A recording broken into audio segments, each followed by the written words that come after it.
Tag Team Appreciation Night, 3 minutes for the women because we needed more Dark Order. That's what everybody was fucking asking for. I'm John Redland with my review of AEW Dynamite, and yeah, not gonna mix words, really didn't like a lot of the show. Liked some of it, and I will praise the stuff I really liked. And maybe that'll include the main event, or maybe it won't. You'll have to wait till the end. Not even gonna waste any time, let's talk about the Bucks being attacked by the Dark Order, the worst fucking faction going on today. Fucking goddamn Christ, this isn't even a knock against any of the people in the group. Nobody in that group is, like, untalented. Some are, like, very green. But the fucking gimmick is absolutely terrible. And I've ranted about that, so moving on. They had a match. The Bucks and Uno and Grayson had a match. And I didn't care about it. I didn't. I'm sorry. I'm not going to get full-on angry about this and go full-on fuck you. I will say whoever came up with the Dark Order gimmick is a fucking idiot. Whoever keeps giving it TV time is a fucking idiot. But that being said, you had Matt Jackson go absolutely insane. Yes, Uno and Grayson work well together, but the gimmick is stupid. A Poison Rana. Please stop with the Poison Ranas anywhere. I don't fucking care. And then the most devastating maneuver in all of professional wrestling, the surprise roll-up or the victory roll, whatever you want to call it. 1, 2, 3, the Bucks win. Hooray! I don't really like the Bucks either, even though they had a really damn good match against Paige and Omega earlier this year. One of my favorite matches of the year at Revolution. And then we get MJF coming out with his team. Says, Nina, honey, speak when spoken to, okay? That was funny because it's every goddamn stereotype about many politicians. And then he shoves the guy, stay out of my shot. Remember when MJF was a security extra when Samoa Joe made his entrance? Remember that? That was some pretty good shit, and it was a callback to that. That was actually kind of funny. So, I know that there are people that don't like MJF, and I'm going to explain why here in a little bit that I really like him. But I get why people might not think that he's the best heel in wrestling. I think he's pretty damn close, though. Tag Team Appreciation Night, very little, time was given. Just, little video package inserts at first. Omega says the Bucks reinvented tag team wrestling. Kenny Omega's a fucking idiot. If you are a Bucks fan watching this, I got nothing against you guys if you really like the Young Bucks. I've liked maybe 2 of their matches and praised them heavily. And when they actually want to have psychology in there, they can do some good stuff. But otherwise, a lot of it's just flip-de-doo-dah shit, and it really doesn't have any meaning. But again, it's not for me. It may be for other people. Omega also was made by Okada. He wouldn't be nearly where he is if it wasn't for Okada. So, the MJF address. He yells at Nina to smile. She's the best, isn't she? Fucking hell. God damn it, MJF's entertaining. And then he calls John Moxley Dictator John or Dictator John. Might as well have said that. Looking up at the lights. I won't be, somebody that looks up at the lights like your other opponents. And then he does a promo where he's laying down. That was some good shit. A real leader. You should fork the keys over to me. And then Mox's music hits, and MJF sends all his people, including Wardlow, out into the crowd like, oh, hey, protect me, go get him when he goes through the crowd. And then Moxley, of course, comes through the entrance, hits the paradigm shift, and leaves, and says, we're not through by a long shot. We're not through until All Out when I beat you. Okay, good shit. I like it. I think MJF is going to beat Moxley at All Out. So, MJF selling his neck, that was fine. And then Matt Hardy has basically gone completely nuts because he got hard-wayed by Sammy. Sammy didn't mean to. Sammy's got a lot of other problems just besides, using the wrong chair. And then Matt attacks somebody that he thinks is Sammy, dressed like Sammy, but it's actually one of the referees. I forget which one. Also want to mention quickly that apparently Dynamite, because of the NBA playoffs, or at least NBA on TNT, is not going to be happening next Wednesday. It's going to be happening on the 22nd, on Saturday. Now, NXT TakeOver is also that day. Now, depending, if I'm able to watch both at the same time, I will get reviews up soon after. But I may have to watch Dynamite afterwards and watch NXT a little bit later. So, if I have to, I do apologize in advance, but I will get reviews up for those, for both of those by the end of the night. I, however, am a little bit, I'm tentative about AEW All Out. I'm still going to order it, but I kind of wonder what they're going to do. The women's division's a fucking afterthought. So, we get Scorpio Sky breaking down the door for his entrance. I like Scorpio Sky. I think he's fucking tremendous. Got to meet him briefly at an indie show. Very nice guy. Very talented worker. Probably the best worker of anybody in SCU. That's not knocking Kazarian or Daniels. I just think Scorpio often gets forgotten about. When, yes, he's, being his own man here. He is, focusing on a singles career. But as far as a trio, he really is a standout performer. He's fucking incredible. Scorpio Sky versus Cody. Cody's nepotism project is here. Brandy with her action figures, plastic just like the real person. Brandy Rhodes, once again, does not deserve the racism or the sexism comments, but you know what? She was on the other foot, and it was Cody riding her coattails, if you will. I would say the same damn thing. Brandy Rhodes should not be a character on TV. She serves no purpose. She is uncharismatic and should not be there. This was a really good match. I really enjoyed the stuff. Referee Mike Chioda is back. Mike Chioda. Because Vince McMahon is a bastard firing people. But that being said, good to see him there. Long-tenured employee. Referee that's been around for a number of years. And I really liked this. I really thought this was good stuff. It was good to see him there. It was great that Scorpio was very, very focused on the ribs. Doing some good stuff. Cody also did some good work. They did the superplex spot into the inside cradle. Almost a victory. Not quite. And then one Crossroads kick out. Scorpio Sky tries to go for something, but eventually gets hit with the second Crossroads. 1, 2, 3. Okay. Scorpio's upset. He will get his. I wish that he would have, maybe they would have gone to a draw here. But no, they couldn't go to a draw. Because we didn't have enough fucking Dark Order in the earlier match, in the opening segment, that is.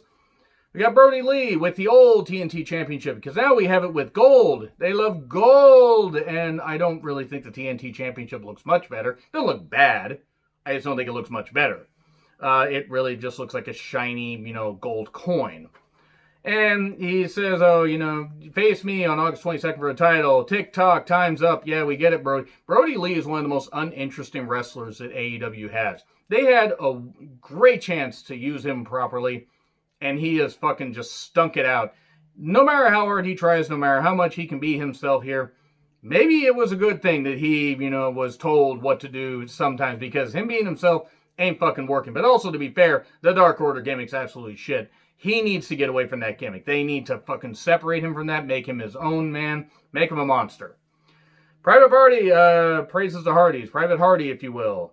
Paige and the guy that Okada made, a.k.a. Omega, versus Jungle Boy Luchasaurus, and unfortunately the embarrassment is there, a.k.a. Marco Stunt. This was a tag team championship match, and there was not one time where I felt like Jungle Boy or Luchasaurus would get the victory. The match wasn't great. It wasn't bad. Jungle Boy is future star. Luchasaurus is good, but at times I think tries to do too many flippy things instead of being more of a monster. I'm not saying he needs to be stoic and always stand there, but sometimes he needs to just take it a little easy. And then Omega drops Stunt on the floor or whatever. That's what Stunt gets for being involved in wrestling. I mean, I'm glad he didn't hurt the guy, but it's just, if Stunt's going to be out there, why is he out there? Why? To what end is he out there? And then Luchasaurus tosses him when the referee's distracted on Omega, and Omega sells it a little bit later. Whether I'm a fan of Omega or not, it makes Omega look fucking stupid, as opposed to the jazz hands thing that he does. And then, Buckshot Trigger, a.k.a. the last call, 1, 2, 3. Okay, cool. We get that. We then get, it's just, Jungle Boy got pinned, it was fine. Just stop. Just stop with Stunt being involved. Sick of it. Santana and Ortiz bleached the best friends' gear that they stole from Trent's mom's van. They are fighting over a van. It's going to be Trent's mom in the van on a forklift at All Out. I bet you it won't. Butcher and Blade picked the Road Warriors as their favorite tag team. The Bucks and FTR, Arn and Tully, and the Rock and Roll Express.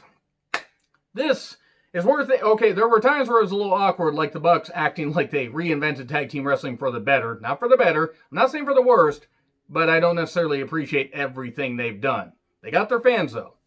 Rock and Roll Express were the original Young Bucks. No, the Rock and Roll Express actually were good. I mean, I'm sorry, but the Rock and Roll Express could, carry a match, and they could do some good shit, and they could do some, they didn't just have to rely on high-flying maneuvers, and that's all the Bucks really rely on, at least 95% of the time. And Tully cuts everybody down after Rock and Roll Express put over FTR and the Bucks. And Arn even cuts a promo, but then Tully's like cutting everybody down. You're not the champs. You're not the champs. I got a bone to pick with you, Arn. And we get some really good stuff. And then Spears comes out, and Arn kind of looks and is like, okay, wait a second, I'm going to leave, which is probably smart. Storytelling also, I think we're going to get Arn aligning with FTR at some point. FTRN, if you will. And then Dax had a knee brace, and he took it off because he got hurt. But then he took his knee brace, and him and Cash laid out the Rock and Roll Express. Hit that freaking spike pile driver off the... Beautiful, fucking beautiful. Now, you might think I'm contradicting myself because I usually don't like old people being involved in matches. I'm down for an FTR versus Rock and Roll Express a match at All Out. Here's why. 7 minutes. Have Rock and Roll Express get some stuff in because they're veterans. But FTR needs to dominate them, lay them both out, beat them. That's how you get them over as heels, as just freaking dominant, dickish heels. And the Rock and Roll Express can take a pin. And I don't know how the fuck they're still wrestling in 2020. It's just fucking amazing. I mean, I know they were on NWA TV even recently. I mean, when NWA had their weekly TV or weekly YouTube series. But it's really, really good to see the Rock and Roll Express involved in just have FTR beat them. Do it right, and you can include, legends and past stars. Do it wrong, and you have Goldberg being the Fiend, which was stupid. This was good stuff, though. I enjoyed this. This was fun. FTR then wants Mike Chioda to do the right thing. And Sammy has flashcards with insider stuff like, oh, the hard way. Yeah, good, Sammy. You got some problems you need to work out. Sheeta versus Heather Monroe. I met Heather Monroe. She's goddamn awesome. Met her in an indie show earlier this year. Really, really good. Really good talent. She actually got to be in the main event of that show. Her and Liza Hall, I believe, had a great match. Sorry if I mispronounced that name. But it wasn't very long. It was like, Heather got in a few shots, but Sheeta beat her pretty easily with a stretch muffler. And it was good. And then Sheeta's all fired up about having a match at All Out. Don't know against who. Don't know if they announced against who. I'm glad that Heather Monroe got her chance. I just wish that maybe just have it be 5 minutes. I mean, not saying Heather should take her to the limit. Fucking hell, you got enough time. You didn't have to have some of these matches go that long. Put another women's match there. Oh no, they have the women's tournament. They had one match on Dark. I'm not saying the women need 50-50, matches compared to the men. But just feature them better. Fucking Christ. And then Archer beats up some guys while the Exorcist talks, a.k.a. Jake the Snake Roberts. And then Everybody Dies was painted on his back, and we saw that after Archer ripped Jake's shirt. Don't know what the fuck that was about. Cassidy versus Jericho, a.k.a. the Chris Pandemico, the man who went to Sturgis and then came back and did this. Look, everybody can live their fucking life if they want, but Jericho being a fucking idiot here, but then again, he had one of Trump's kids on his podcast, so he's clearly not a smart individual. I don't care if that pisses anybody off. Fuck you if you don't like it. Because guess what? My show. Do your own videos if you don't fucking like it. Praise and, slam whatever the hell you want. I will not stop voicing my opinions because you guys don't fucking like it. $7,000 obligation match. Inner Circle and Best Friends banned from ringside. Banned from ringside. I don't know why this feud is happening. I'm going to surprise people, though. I didn't mind the match, but I didn't really like it.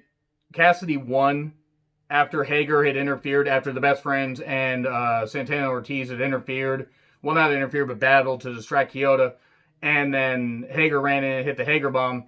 But soon after, Cassidy got a victory with some weird kind of roll-up pin. So he doesn't have to pay $7,000, and he got his win back against Jericho.